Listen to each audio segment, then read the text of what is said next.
So, Mike, there's a lot of people out there who are really confused about this whole, keto transition. Yes. How do you go from the, let's call it the old life, into the new life? The devil's food. The devil. How do you leave behind the devil's food and find the endless rainbow? Find the light.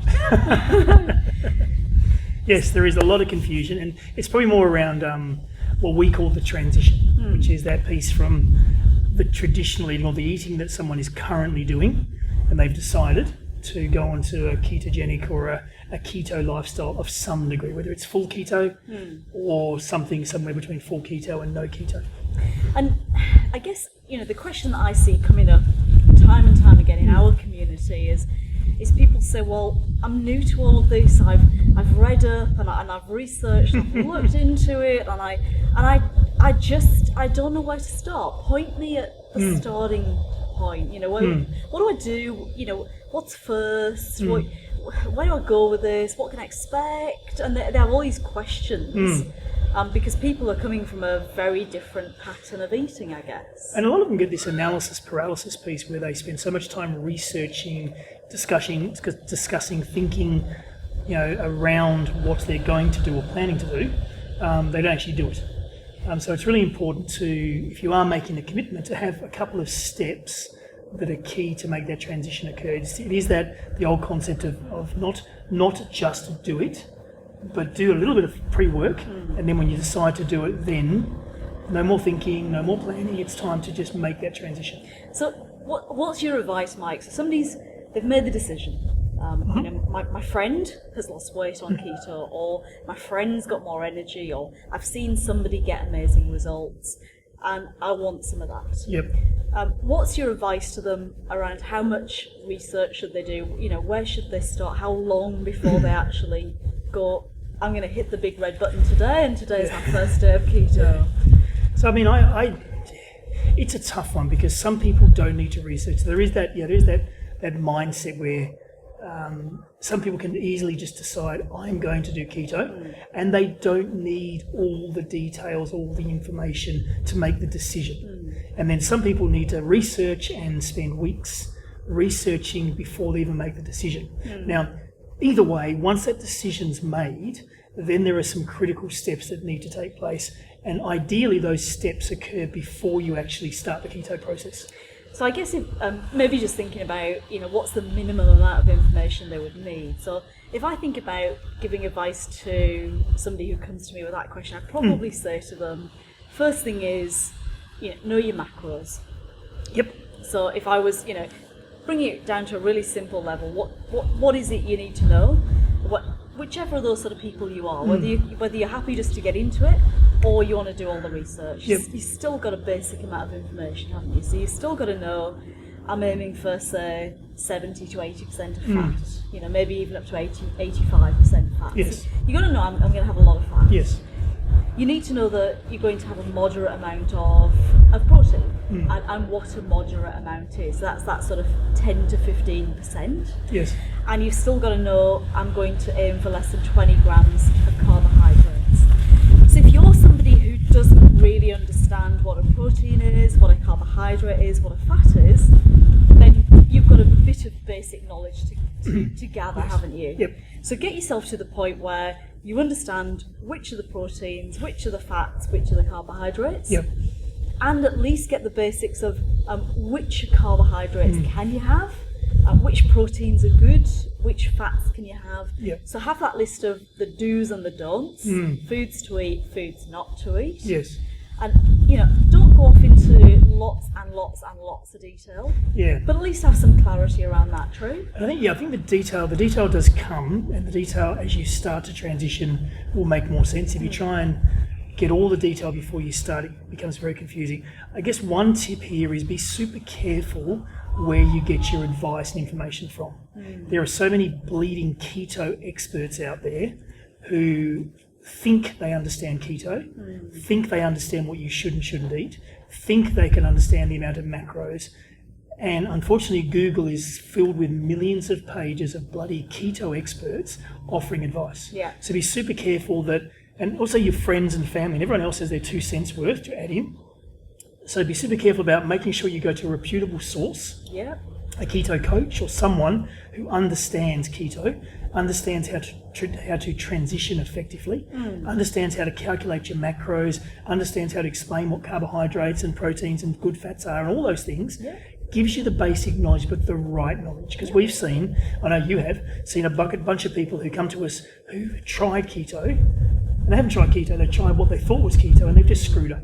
They've been given shit advice, and they've had this pseudo keto because of the advice they've been given. So they've gone into it, meaning well, they've just got crappy advice. That's it. Yeah. And I think that's really super important. And perhaps the other bit that's important is keep it real simple. Keep it real simple. Recognise that everybody's individual, everybody's unique. And so what works for you doesn't necessarily work for me. Yes. The amount of fat you eat isn't the amount of fat I eat. Yep. And I guess be prepared to experiment. Yeah. There is a bandwidth, let's call it like that. Yeah. There is a band that you can work in. It's not one size fits all. Yeah. So be ready to do a little bit of experimentation on, this amount of protein is good for me or that amount of fat's good for me. Don't ditch the way of eating just because something didn't quite work. Just modify it or vary it, but keep it very, very simple at first. And also, some of the smarts around this and some of the things that we've seen people do really well is go into this with a bit of a project mentality. My new project for the month of September is I'm going to transition from what I'm eating now to a ketogenic diet or lifestyle. And so you're planning it. So you're saying, right, from the 1st of September, from Monday the 1st of September, I'm going to start transitioning from my old eating to my new eating. And that may be in 4 weeks' time. And that gives you a 4-week window to do your research, do your planning. There are some simple things, and we'll talk about it in a sec, but the first one is about communication. The first one is around communicating. Use that time between before you start and when you start. You've made the decision. You haven't started yet, but you then want to talk to the people around you and make sure they're really clear on what you're doing, why you're doing it, how it's going to impact you and them. And so, Mike, just explain for a second. Why do you need to talk to the people around you? I mean, so I've made the decision. I'm going to try keto.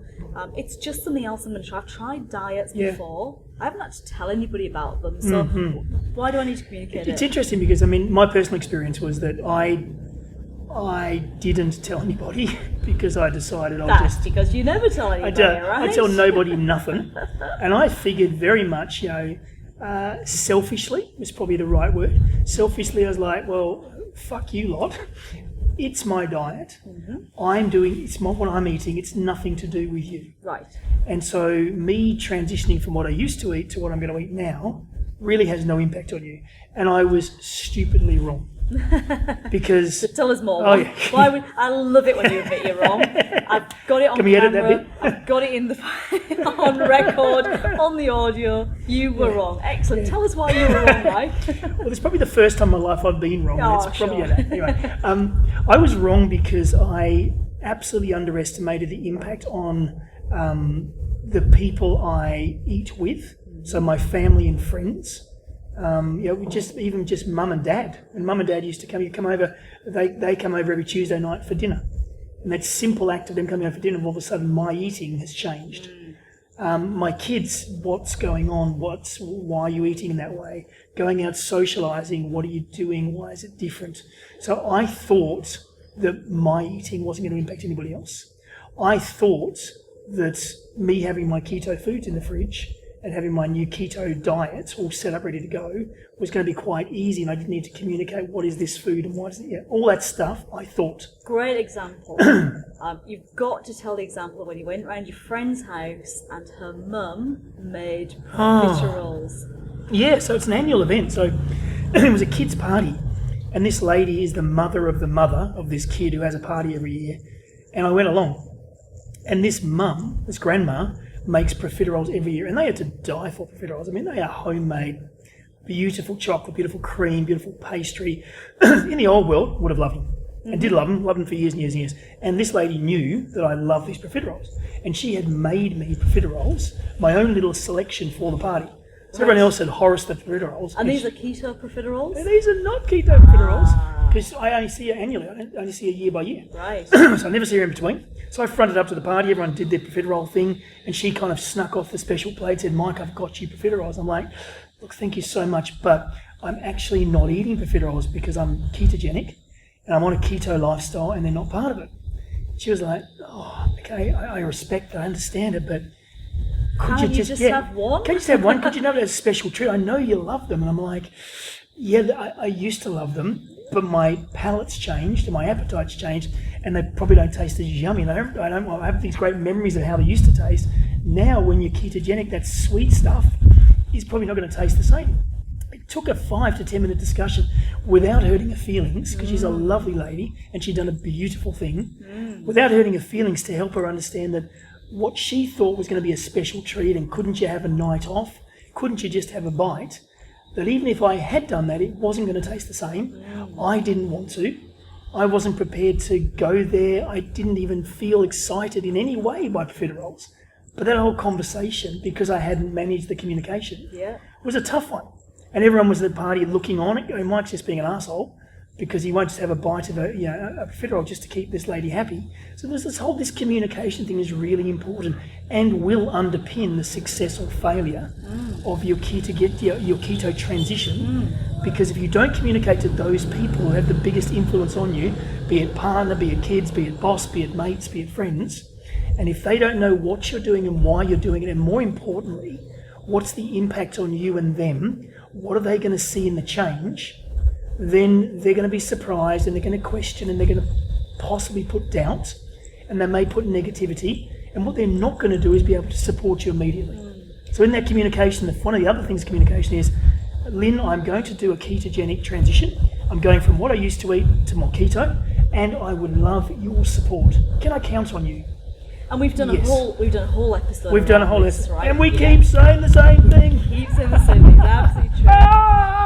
But go check out our other episode if you're interested in finding out about the simple communication model that you've proposed. Keto comms. Keto comms. So let's say, they've done the basic research. Yes. They've understood the food groups. Yes. Know the macros. Yes. Communicated to people. Yes. Next step. What next? Is the auditing of your fridge.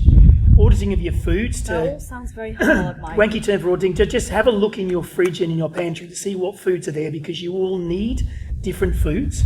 So you need to be prepared. You may need to budget. So hang on a bit. So somebody's got a cupboard full of beautiful, yummy food, and it's non-keto.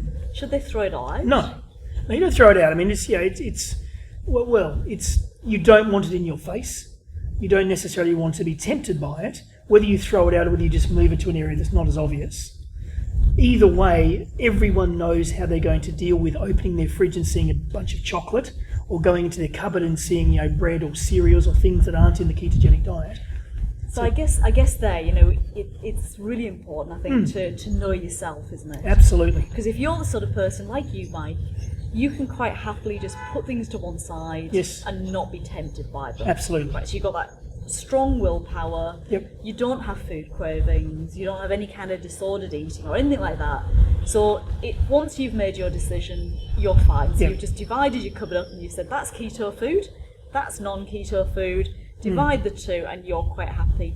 Absolutely. But there'll be some people out there who the important can't do that, the important thing is you've got it. We have to understand there is people out there through no fault of their own, and that's really understanding people's behaviour and understand there are people out there who maybe aren't as committed or have had difficulties with diet or changing of eating. And so those people, and it may be anybody listening at the moment, those people may be challenged if they're faced with foods that they are no longer going to have. And so it's understanding how you individually may respond to that and taking the appropriate step, because you deserve to set yourself up for success. So just digging into that a bit, somebody who perhaps has had challenges with food before or gets tempted easily. Yes. We would recommend in those cases, take the food away, give it to a friend, give it to your dog. Take it to a birthday party, take it into the office. Give it to somebody, because we do recognise that there are people who it's not as easy as it is for you. Yes. It was easy for you to make that division. Not everybody else will find that easy.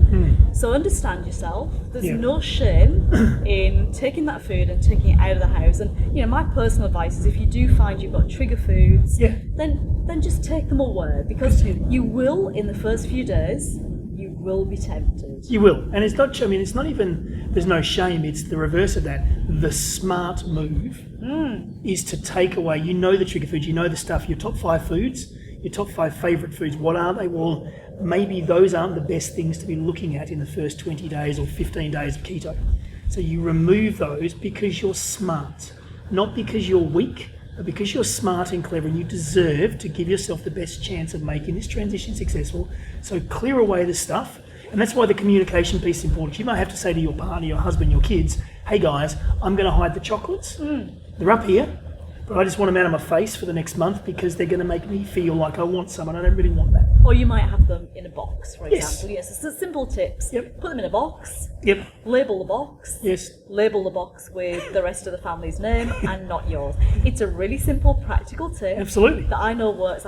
It works with lots of my family, friends, and Yes, clients. yes. They label the box, and then it's no longer their box. Absolutely. And then you've got to steal from the family off Still from your kids. to have My you treat. chocolate. So there's a psychological It is. thing there. So It it's is. a little simple tip about Yeah. just popping it in a box, labeling the box, and then that's no longer your food. So some simple things you can do, right? Yeah, so we've understood what we need to eat. We've comms it, communicated it.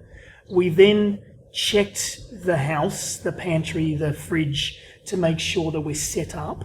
So we've taken away the things we can't eat, And and we've- we've stocked We've up stocked up the things we're with going the to eat. goodies. Yeah, and part of the communication piece is make sure, I get really pissed off when people steal my keto food. Whenever I'm in a house where there's other people, which, with travelling and stuff, it happens. And I have, I might have my halloumi cheese in the fridge. And I love my halloumi. And some little prick comes in and takes my halloumi, not being evil, but they just think it's just general food. So you put your food in a box. I put my food in the box. labelled. I lock my box. No, but you make sure, because there's nothing worse. If you're on a ketogenic diet or lifestyle and you've got a meal plan and you go there and that particular ingredient's not there, it kind of throws you out. You just don't need Yep. the extra stress. So make sure all your food is available. Yep, especially Make for sure that first week, right? And make sure that the kids and the family know that it's the food that you need. Yep. And please don't touch it. Yep. Please do the right thing. That's the support piece. Yep. Great. And then probably the last step before you actually start is the planning piece. Yep. Because that planning piece is critical. And the planning is around what meals, am I going to have snacks? How am I going to transition? Am I going to do a cold turkey? Yeah. Day one, no more. I'm going to be straight onto keto. Am I going to transition? How is that going to look? What are the meals I'm going to have? How is that first 30 days, which is the critical time, going to look? And the more time you put into the planning, the more chance of success.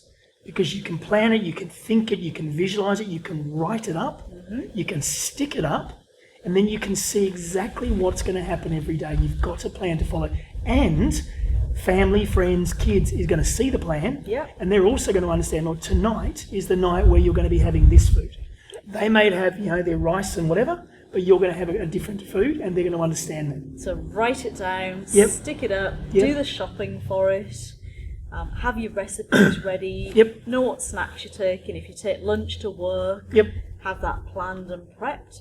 And maybe do a day of food prep, because a lot of people Yes. on the keto diet, because we're now talking about whole foods, foods that are taken from their natural state and made into meals rather than packaged and processed Yes. foods. Because you can get lots of keto snacks out there, but we don't recommend them. Yeah. So because of that, what we would say to people is it's really good to do a day of food prep before you start the keto lifestyle, because you will find the first couple of days, and we'll talk about it in a second, you don't feel perhaps so good. Yeah. So you don't want to be doing lots of meal prep during those first few days. So do a day of prep, get all your little snacks and your bits and pieces and your nuts and those things all ready, so they're easy just to grab, and then you're not going to be tempted to go out and find an unhealthy snack. You're not going to get caught short Yeah. without your keto food. Yes. So just, again, that's part of that preparation and planning piece. Yeah, and just a key here, one of the other things is not to make it easy on yourself. My beautiful cousin Cade, nephew, what is he, nephew, decided to go keto, and he decided to start keto, and in the month he wanted to transition to keto, but also learn to cook. Because he never cooked before, and he's gone from junk food to keto. And I'm like, hang on a second, you can't learn to cook and learn to do keto. So keto does involve a bit of meal preparation. Yep.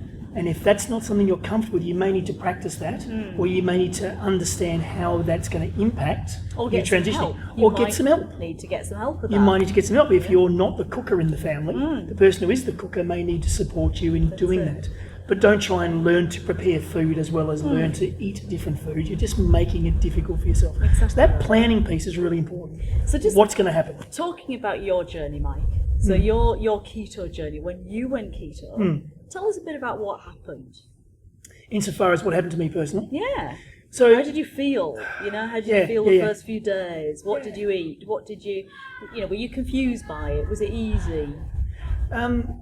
So I screwed up the comms, which, as I've said, screwed up the comms, and I didn't tell anybody I was doing it. So I kind of went solo. I just decided one day, right, I'm going to do it. I went cold turkey, which, for me it works because I'm a bit of an all and nothing person. And if that's you, if you are an all and nothing person, you just go cold turkey. You just do it, and you say, right, that was yesterday. I'm going to do that yesterday. Tomorrow I'm going to do this, and that's how we do it. For a lot of people, the transitioning piece, the maybe just evening meals, maybe just lunches, maybe better. For me, I went cold turkey, and I probably hadn't done the research that I should have done. So I did spend a little bit of time floundering around and knowing what was keto, and I made some keto mistakes. Yep. So I misunderstood what things had carbs in it. Right. I misunderstood when it, whole foods. I misunderstood that some packaged foods aren't necessarily whole foods. Yeah. So my knowledge wasn't where it needed to be. So if I was to do it again, Yep. and this is, some years ago having done this, I would do it a lot smarter and I would plan it. And obviously now we're able to help people go through that, which is great. But now I understand how to communicate effectively, plan it and execute it. But in my instance, poor communication, a little bit of misunderstanding, went cold turkey, but still an amazing result. And that's the bit I was interested in, because at the end of the day, you floundered around a bit. You didn't quite get your macros right straight on. Hard to believe I didn't do it perfectly. Hard to you, believe with my behavioural hard style. to believe you didn't do the details. I focus right? on detail. Who knew? But that's all right, because at the end of the day, like you said, it worked. Yeah. And there were days when you felt really good, I guess, and days when you didn't feel so good, and days when you were in ketosis, and days when you weren't. Absolutely. But, you gradually experimented, figured out what worked, what didn't, what the right percentages were for you, and then you honed in on what really works for you and makes you feel amazing. Yeah. So again, that's part of that message to people, isn't it? Just do it. Yeah. You may not get it perfect, you may not get it right. What is perfect anyway? You can't actually get it wrong if you understand the percentage of fats and the percentage of carbohydrates and the percentage of proteins, and you just get those numbers pretty much aligned, and you eat wholesome foods and you stay away from the packaged shit, and you minimise your snacks, you do a few key keto things, you can't get it wrong. You are 100, 200, 500% better off than you were on the old way of eating. Exactly. It may not be perfect, but it's okay to get it. started. And this is the long game. If you screw it up in the first month, it's okay. You've got another 400 months, 500 months, 1,000 months ahead of you to continually work on your keto lifestyle. It's for life, right? It's for life. For life. Yeah, so you're not going to get it right the first time. So I guess, talking about how do you get it right, so just some simple advice. What I would say to people, anybody who's going to start keto, here are the steps I would go through. I'd start off, first of all, cutting out all of the sugary, sweetened drinks, whether they're sugar or whether they're artificial sweeteners. Because what we're going to try and do is change your palate. Yes.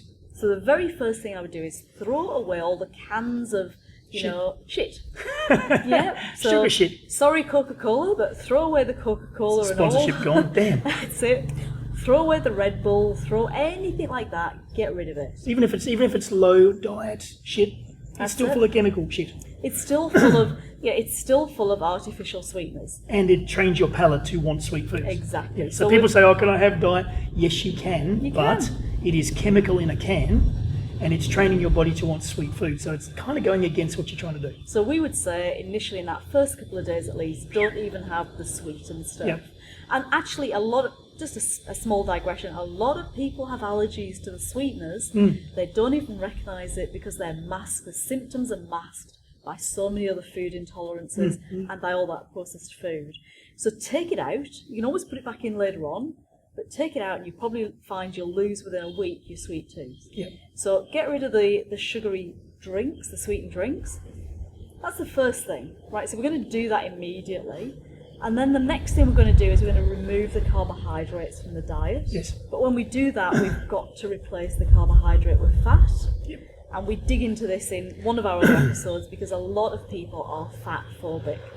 But time and time again, I'm sick of telling people, don't fear fat. Do not You're fear sick of telling fat. people, don't fear fat. Don't fear it. Fat is Love good it. for you. Fat Love is it. great for you. It's tasty, makes your food taste amazing. Yep. Your body needs it. Your body is craving fat. If you're like 95% of people eating a standard American or Australian diet, you are fat deficient right now because we've been trained and told to eat low-fat diets. So our bodies are actually crying out for fat.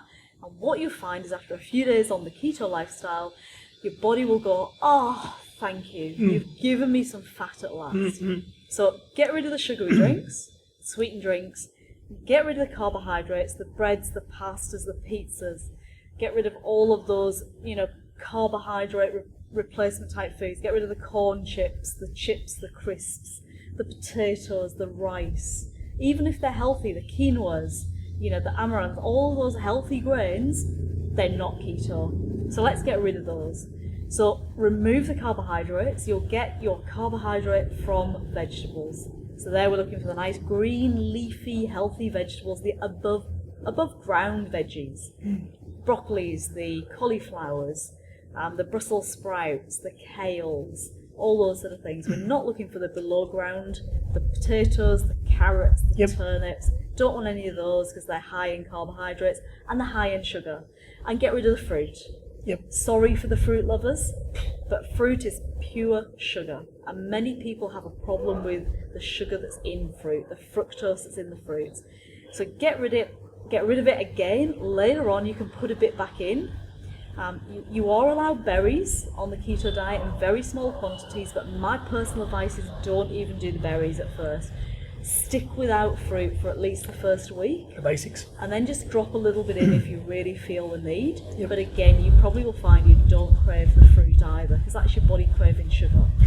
So that's the first 3 steps. So what's fascinating is you've just summarised the keto diet in 3 minutes.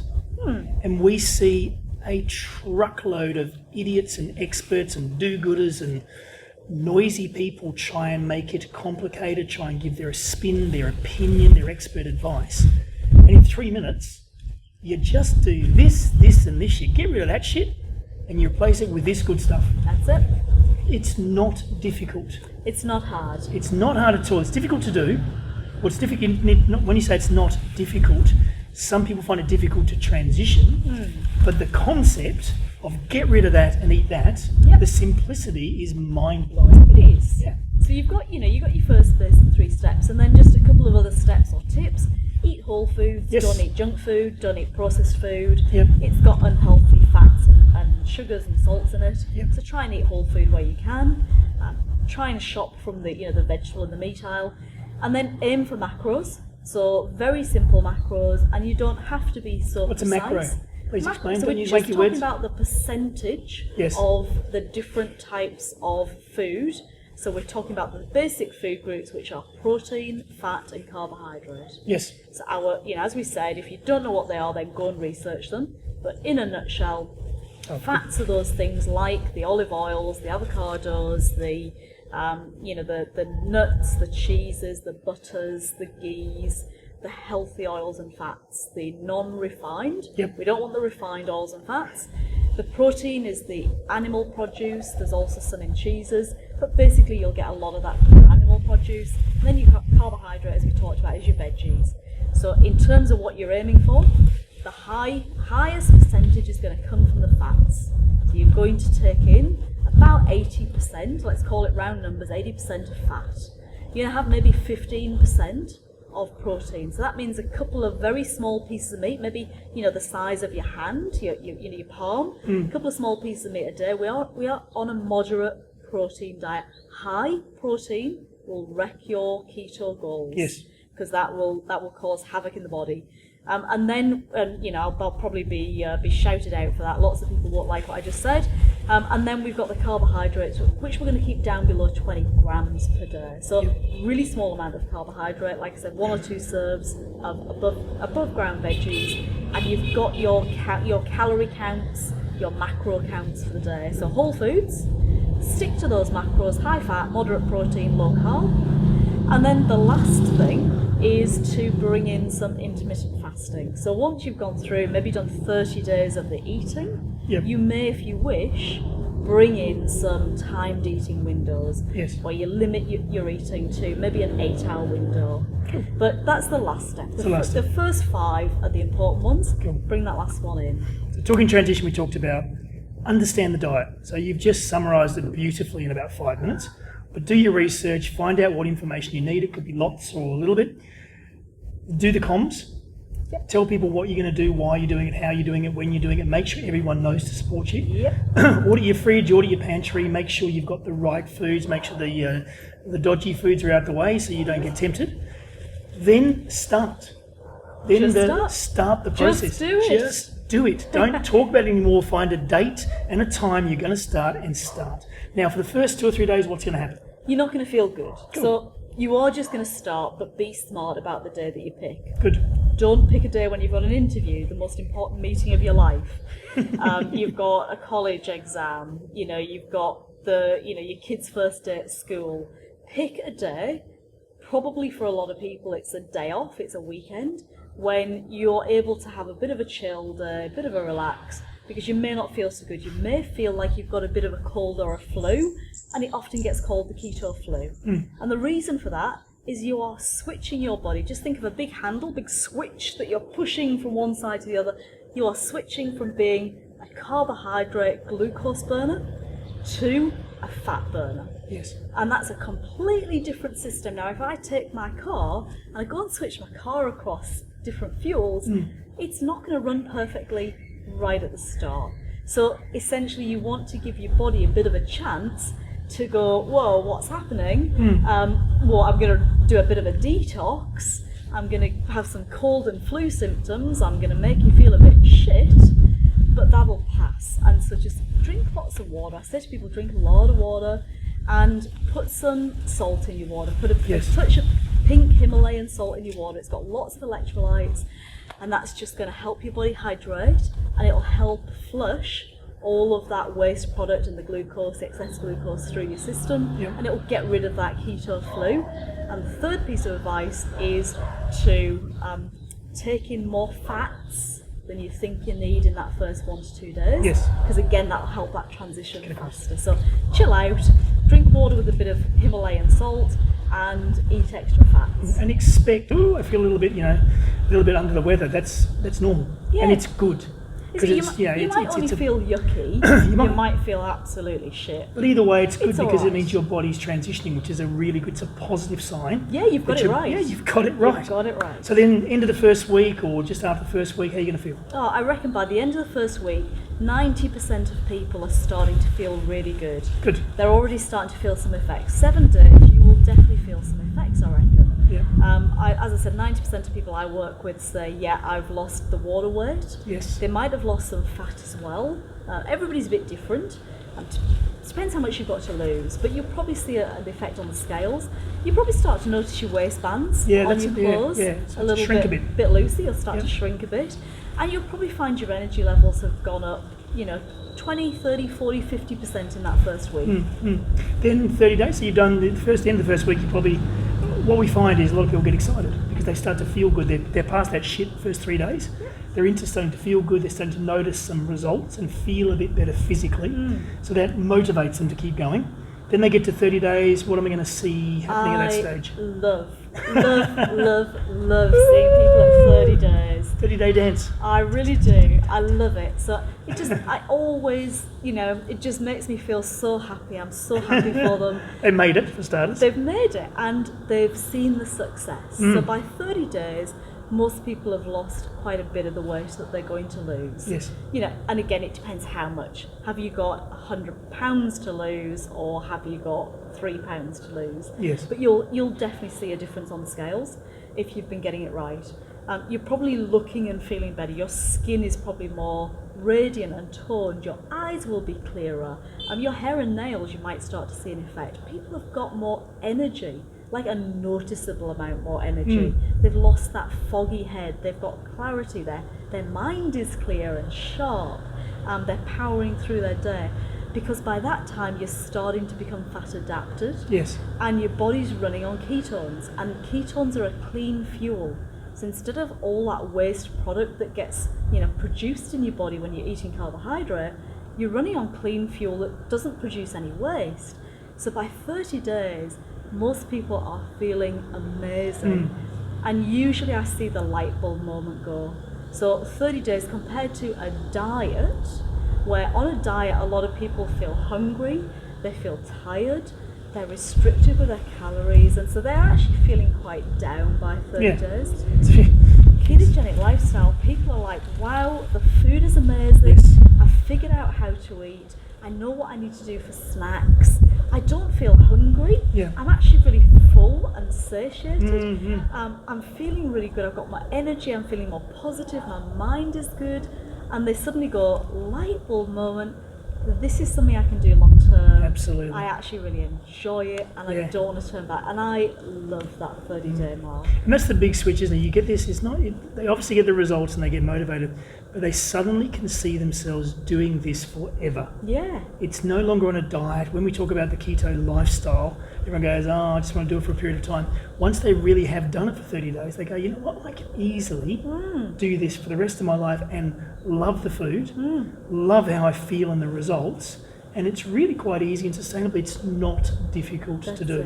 And when you look at you see a lot of success stories, and you see it all over Facebook, all over the internet now. And I'm so happy for those people because they look amazing. They haven't just lost weight, they haven't just got more energy. They are radiant, they are happy, they feel comfortable in their own skin. Absolutely. And that to me is just the utopia. That is what keto is all about. Yes. And that's just the outside. On the inside, they're doing amazing things for the health and wellness of their body. Exactly. So on the outside, they're feeling, looking good, they've got energy and all those things. But on the inside, their fuel source is so much better for their body, so much cleaner. They're stopping diseases, stopping illness. They're getting younger, they're getting taller, they're doing amazing things. No, you're going too far. Okay, all right. So great tips on transition. And hopefully some of the tips you've just been through there will help people understand that it is a big transition. For a lot of people, it's a big mind shift to do it. But if you follow those steps and think of it just as a process, as a project, some of those tips are really going to help people get across the line. That's it. And I always say to people, keep your eye on the end goal. Just remember that this is how you're going to feel. So stick with it. In the tough times, the first couple of days, the first week, stick with it, because you will get it. You deserve those results. Yes. And you will get them. Absolutely. Excellent. Cool.